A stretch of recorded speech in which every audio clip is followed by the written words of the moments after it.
Hi everyone, this is Mr. Hall and this is a really quick video about food tests. Food tests is something that you learn quite early on in Key Stage 3 sort of middle school studies in a basic sense, and then as you get on you learn one or two more tests when you get to GCSE level. I'll be talking about food tests from very much like an AQA GCSE perspective, but I suspect that what I'm talking about will also be applicable if you're doing any other exam board as well at GCSE. So basically the objectives are to describe the tests and reagents used to identify carbohydrates, fats and proteins in food, and also to interpret the observations to identify the nutrients which you also find in the food.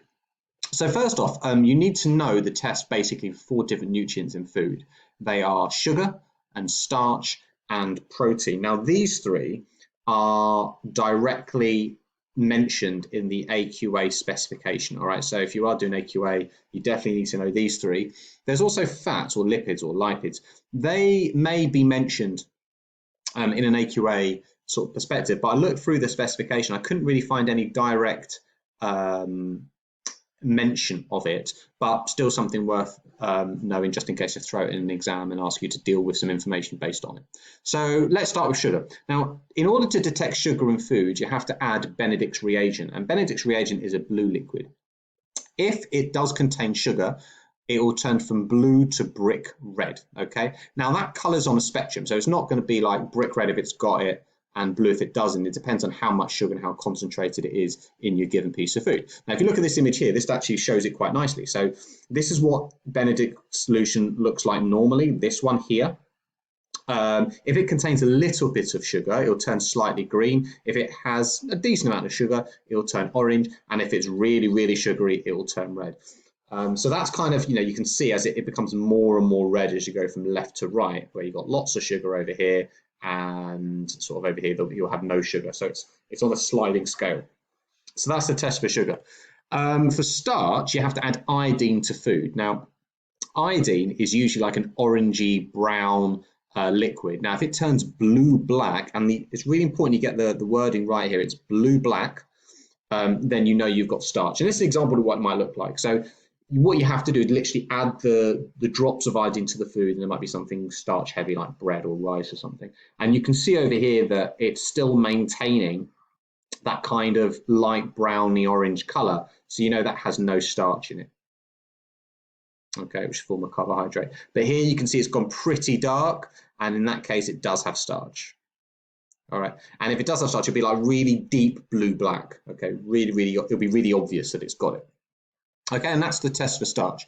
Now, the test for protein, you have to add a slightly different reagent, which is burette reagent to food. Now, burette, again, is another blue liquid, and if it contains protein, then it will turn from blue to purple, and the change will be a little bit like this. So you add the blue liquid to your food sample, which you will try to dissolve in water, preferably.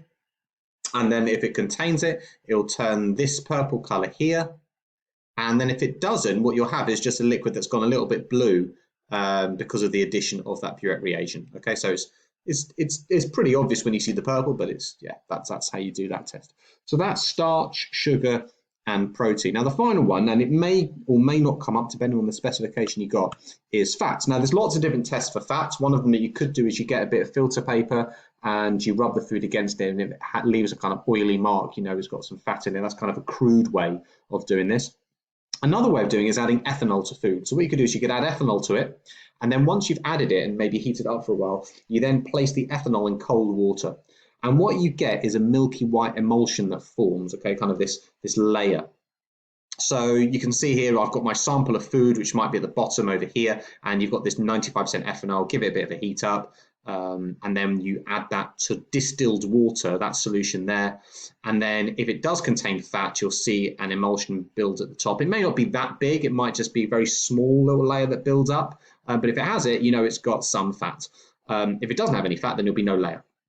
So those are the 4 different types of tests. Now, in terms of questions that you'll get on this, are actually very straightforward. It's a required lab in AQA, so you expect there to be loads of stuff around hypothesis and and data handling and stuff like that. But you actually don't get any of that at all, because a lot of that kind of stuff is reserved for questions around like enzyme activity and enzyme experiments, which I'll deal with in a later video.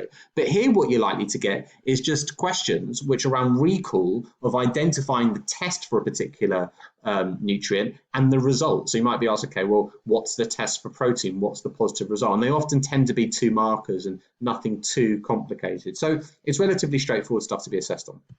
And that's it. That's pretty much it for this video. Best of luck with your food test questions.